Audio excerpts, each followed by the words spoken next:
বিসমিল্লাহিররহমানিররহিম। আমি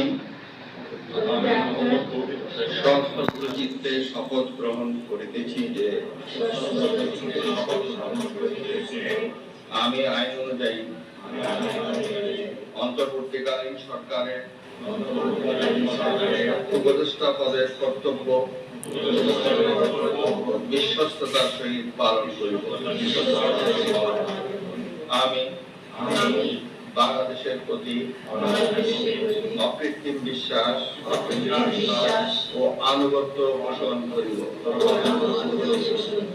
আমি সংবিধানের রক্ষণ, সমর্থন ও নিরাপত্তা বিধান করিব।